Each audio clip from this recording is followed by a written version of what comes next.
Hello, everybody. Welcome back to the channel. Welcome to a review of How to Train Your Dragon live action. Now, you guys might be wondering, why am I doing this as a StreamYard recording? Well, a buddy of mine talked about this when we just did a watch along for Twisters. So we decided to discuss this and just do a review together. So, of course, I brought on this little guy right here, Michael. So, what's up, dude? Doing good. So, yeah, he just saw this movie earlier today. I saw it yesterday. Well, counting how you upload it, will be tomorrow. So yesterday, if you guys are watching this. Yes, if you guys are watching this on Monday, he saw this one yesterday. Or if you watch it on Tuesday, Sunday. There you go. Yeah.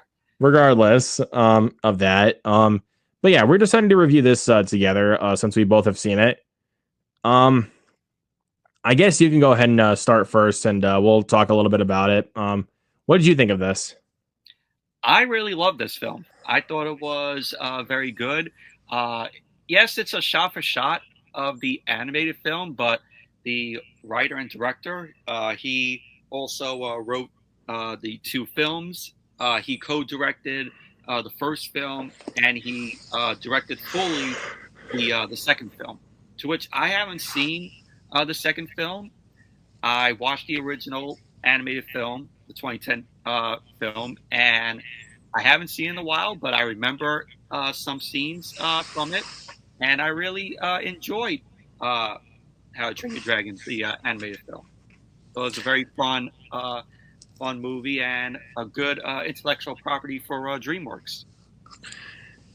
And I loved how, again, this is from the same director of the animated movies, Dean DeBlois. I think that's how you pronounce his name. Yeah. Correct if anybody wants to correct me in the comments, they can. But yeah, in my review, just saying. In my review, which my review was up. If you guys want to check out my review after we do this review, hop on over to my channel here and check out my full in-depth review of. I'll link that in the. I'll link your channel and the review in the description. Mm-hmm. So that way people can go check it out. But as far as I go, I have nostalgia with the original film. I rewatched it last month since this one was coming out, and I just rewatched the sequels a couple days ago before seeing this movie. I had not seen the original film in its entirety in so long. Yeah, the last time I watched the original was when it came out on DVD Blu-ray, which was 15 years ago. Mm-hmm. God, how time flies! But I want to give it another rewatch after I saw this film today. Yes, but like I said, I rewatched the sequels a couple of days before I went and saw this movie. The second one is honestly my personal favorite. I love the second one. The third one not as good, but I think the second one's the best one out of the bunch. But the first one's still great. And I mean, I think all three of them are great. It's just I think the Hidden World is the weakest one of the franchise. And we're not counting the TV series. The TV series does not count. But with this movie, I think Mason Thames did an incredible job as Hiccup. But he's no Jay Baruchel, but he did a great job as Hiccup. I like Mason Thames in the role. Like you said, he's no Jay Baruchel, though, but I thought Jay Baruchel did a good job voicing a Hiccup in the animated film. He did a great job. I mean, he definitely is Hiccup if you really think about it. But Mason Thames did a fantastic job here. I mean, ever since the Black Phone, it's like this kid is going to have a incredible career for years to come. I mean, which I have still yet to watch the Black Phone. I mean, the sequel's coming out here very soon, so there's your perfect opportunity. I heard he's not in the sequel. No, he is in the sequel. Oh, he is in the sequel? Yeah, Mason Thames is in the sequel. Oh, okay. Like, most of the cast of the first film is returning. Nice. So, which includes him, Ethan Hawke, and Madeline McGraw. They're all returning. But like I said, after the Black Phone, I knew this kid was going to have a great career. And him getting to be cast as Hiccup in a live action How to Train Your Dragon, I was like, this is big for this kid. And damn, he did a good job. But he also did have Gerard Butler in this one, reprising his role as Stoic. which I don't think there's any other actor that can play it as good as Gerard Butler does. I'm glad that he came back to portray him in live action form. Yes, I think he did an excellent job here. I mean, you can still tell that he really does still fit into the role of Stoic. Yeah, he's got that Viking he's got that kind of Viking voice in him, and like with his costume, it's like he's got that Viking look to him. With the long beard. With that long beard, it's like even looking at him with a long beard doesn't distract me at all because that's how the character looked like in the animated film. Yeah, that's right. And also I forgot what the character's name is that Nick Frost plays in this one. He was also by Craig. What's his name? Forgot his name. The Craig Ferguson, I think his name is. What, the guy that voiced him in the animated one? Yeah. Yeah, but they got Nick Frost to do it. You guys know Nick Frost from Shaun of the Dead, the Cornetto trilogy, of course. Hot Fuzz and The World's End. Of course, I thought he was hilarious. Simon Pegg. Yep, he was hilarious in this movie. I liked Nick Frost in this. I love Nick Frost. He fit the role. And I forget what the character's name is that Julian Dennison plays in this movie. He was really funny. Like the guy, he's the character that like knows like a lot of these like dragon facts, and nobody cares about it whatsoever. He's obsessed with dragons. Like he's obsessed with like the dragon lore and what have you. I mean, I loved his character in this movie. He was really funny. He played Snotlot. Snotlot. Snout. That's how you pronounce his name. I don't think that's his character. Talking about Julian Dennison.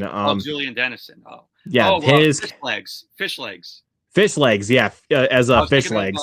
I was thinking of Gabriel Howell. Gabriel Howell plays Snotlout, and like it's definitely the same character from the. All these characters are the same characters from the original, but I could definitely see like he's like the one character that really just wants to make his father proud, and just loves to flex in front of Astrid, which. People may be turned off by that kind of character, but I thought he was funny. And then you got yeah. Although he's no Jonah Hill though. I forgot that it was Jonah Hill that voiced him in the animated one. Yeah. And then you got Rufflenut and Tough Nut. Those characters, the people that played them did a great job getting themselves into the roles. I think Tough Nut was voiced by T.J. Miller. In the original film, yeah, he did a great job. And we can't. And Gobber's the character that Nick Frost plays in this one. Yeah, which was played by Craig Ferguson in the animated. Yeah, but I was trying to remember that was his character, but yeah, I loved Gobber. And we're forgetting to mention one character. That's Astrid, played by Nico Parker from The Last of Us. Yeah. Her character, she was great.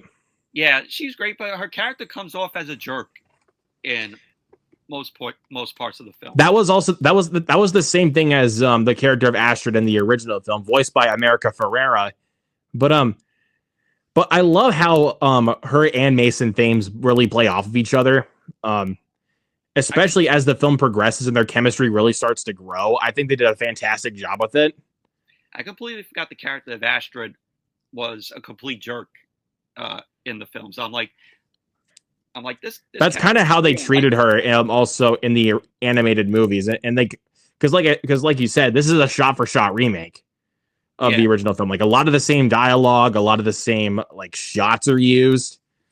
But you could tell, like I gotta say this, even though it was a shot for shot, you could tell that Dean DeBlois, so can't pronounce his last name. You could tell that he had dedication for the original animated film. Well, it's not even that. It's the fact that he is like that he knows this he knows this movie and this story more than anybody else does. Yeah, and he treated the intellectual property well. Exactly. Like he knows like I said, he knows the story. And he knows how the fans really enjoy the film. And he knows these characters. So and he did a really good job with See, that's what I like about if they're doing a live action remake of an animated film. get someone like him that knows the story, knows the characters really well, and not change anything about it. Disney, take notes. Well, I mean, like, they do have some changes in this one because this one's a lot longer than the animated movie. So, but the changes they do have in this one really worked. They really worked. Like, I really liked a lot of the changes. And that's why I'm like, Disney, take notes. This is how you do a live action remake. Like, don't do like what Lion King does, which is just completely shot for shot and emotionless. Like, at least with this one, like, a lot of the dragon designs in this movie were the same as the animated movie, because I looked in some behind the scenes stuff with this movie. Apparently they did use animatronics. Oh, that's good.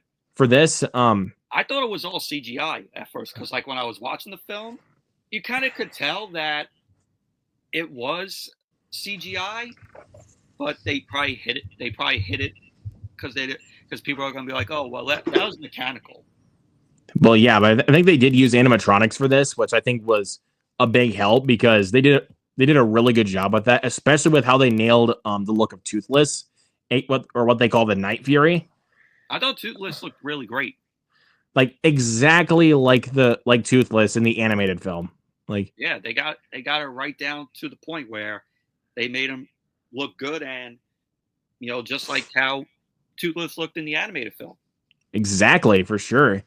They did a great job with that. Like, the visual effects people really got to be commended for that. So good job on that. But and also the thing I really loved about this movie is on the island of Burke, which is where the film takes place. I thought it looked amazing. Yeah, a lot of it is practical sets. I mean, yes, I know the flying sequences are green screen, but like, you can't do flying scenes practically like that. Yeah, like, you have to hire stuntmen to like do the flying scenes. I mean, I think from what I know, Mason Thames actually did quite a bit of his own stunt work, which dedication for that kid. I'm really proud of that kid. Mason Thames. Yeah, Mason Thames did a great job. I mean, not just with his performance, but also his stunt work. They did a great job with that. I mean, and again, the flying sequences are so good. And like, the camera work for that is amazing. Like, it actually kind of, like, it puts you into that point of view. Like, it's like you're on like the greatest roller coaster ride.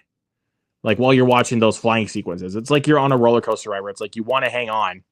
It's like, but you're having so much fun. It's like, oh, like that one sequence, like where the camera goes like completely down, like where they're just going, ooh, and then goes right back up, and I'm like, it felt like a roller coaster ride.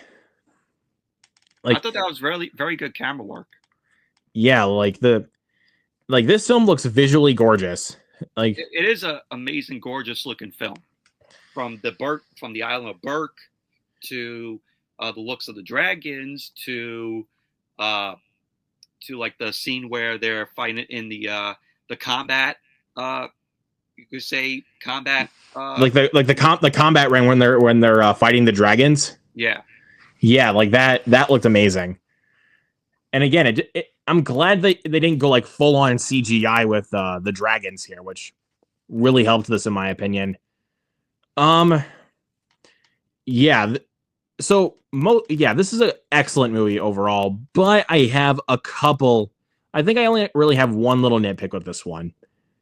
I think it is a little bit too long. I think honestly a bit over 2 hours. Yeah, it was like 2 hours and 5 minutes. I saw. I think it is 2 hours and 5 minutes. I think at best it would work better as an hour 55-minute movie. Like, this is the kind of story I think would work better as an hour and 55-minute movie, and not really like, over 2 hours. Because it wasn't like 2 hours and 15, 2 hours and 20 minutes. Which that would they'd be adding way too much extra stuff if that was the case. Like, stuff that would feel completely unnecessary to this movie. Yeah. Because yes, this is a shot-for-shot remake, but they added stuff. Pretty good.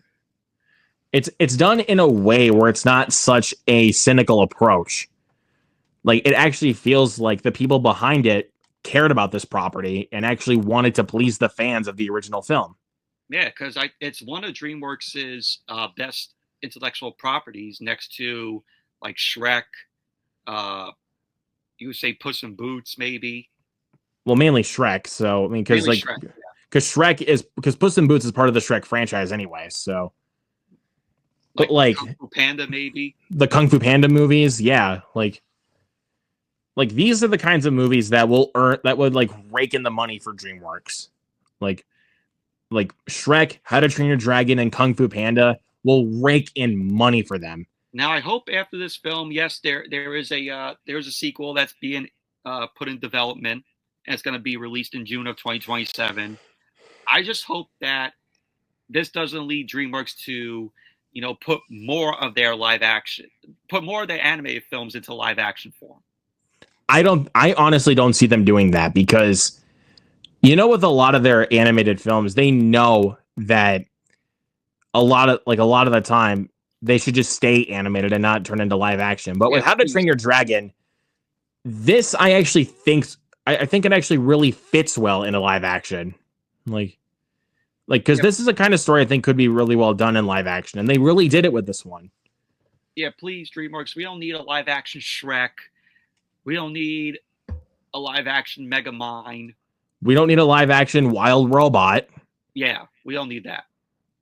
I just hope that they don't follow like Disney. Oh, because How to Train Your Dragon is going to make a lot of money, so we're going to have, more of our intellectual properties that we're going to do live action remakes of. I want Disney to go back to the good old days of like their classic animated films and actually stay on that trial. Stay on the trail of of their classic animated stuff. Like go back to that instead of just having to rake in so many live action remakes and also animated sequels. If they were to go and do a live action remake of one of their intellectual properties, the film that I could possibly see them doing in live action, Prince of Egypt. I think Prince of Egypt would actually work in live action, honestly. Because if you think about a lot of the stuff that goes on in Prince of Egypt, yeah, it actually would really work in live action. But I'm trying to think of like other ones that I think would really work in live action. Do a lot of people remember Prince of Egypt?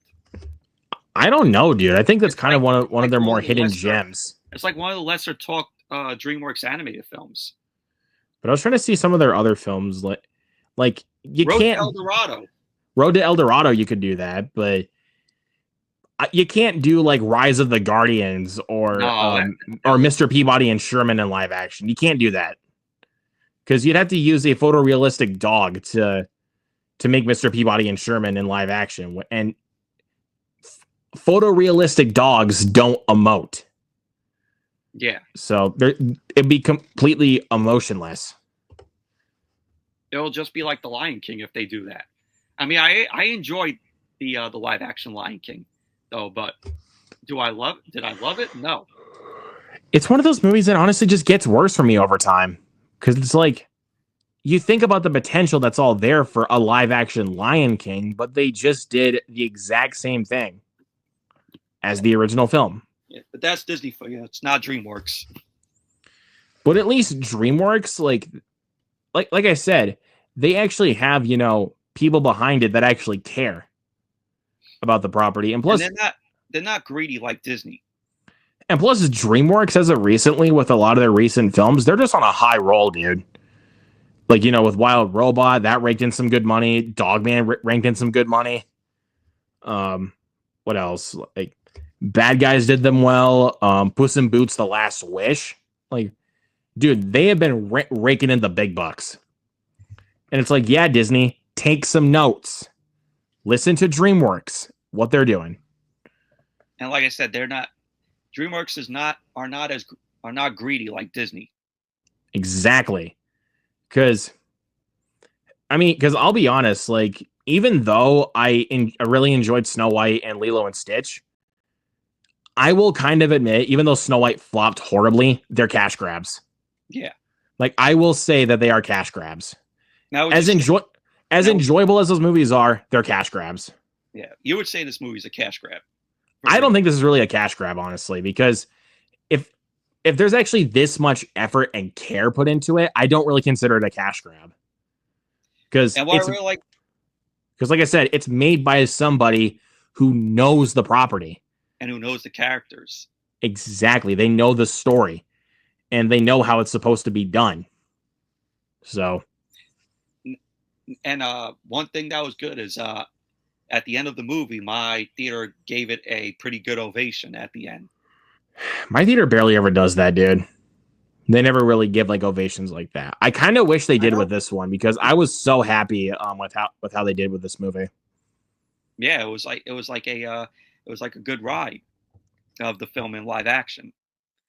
Yeah, in the end, it all culminated into the characters learn how to train a dragon. You know, they're flying on the dragon. They help Toothless get rescued. They take down the dragon's nest. Yep, exactly. So, and we're not really spoiling anything. If you've seen the animated film, it's exactly what happens in this movie. The same. It's the same thing that happens in this movie. But like I said, there's a lot more care put into this than most live action remakes that we see from Disney. Like, there's a lot more care in this film, and it's made by somebody who knows the property, knows the characters, knows the story. Simple as that. I mean, because like I said, I enjoyed the live action Lilo and Stitch, and I also enjoyed the live action Snow White. Sorry. I enjoyed the live action Snow White as well. It's not as bad as people made it out to be. But the thing is, they are cash grabs. If you really think about it, it's Disney trying to rake in some money off of their like classic property. People could say that about this live action How to Train Your Dragon, and I won't argue with you. People could see it as a cash grab, but I'm not going to argue that. But when you watch the film, you could tell that it's not a cash grab because they put effort into this. Exactly, but they're not like Disney where, our animation film, like let's take for instance The Lion King, that was a big hit. Oh, let's see how it looks in live action form. Oh, we'll do a live action film. Snow White was one of our bigger hits back then. It was our first animated classic. An animated classic. Oh, let's see how this does in live action form. And then look at how badly Snow White did at the box office. It bombed horribly. So, and again, it's not a bad movie. It's just it bombed so bad. So, and it looks like so far for this film, it's doing really solid at the box office. Yeah. Already getting close to $200 million worldwide. And we talked about when we did Twisters in the watch along that this could make $1 billion considering to what Luke said. Exactly, because to me, I don't think it's going to make $1 billion. I don't think it will either, but it could. Like you think about the possibilities. It could.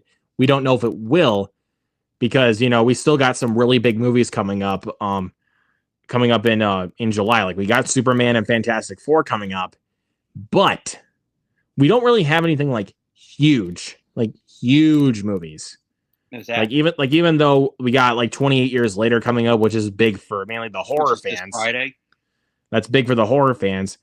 Elio will be big for the Pixar fans, but that film I don't think will even be close to breaking even because it costs $300 million.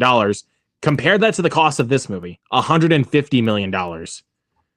And this film looks a lot better. If you really think about it. Like sometimes what they say, less is better. And the next DreamWorks film doesn't come out until August with Bad Guys 2.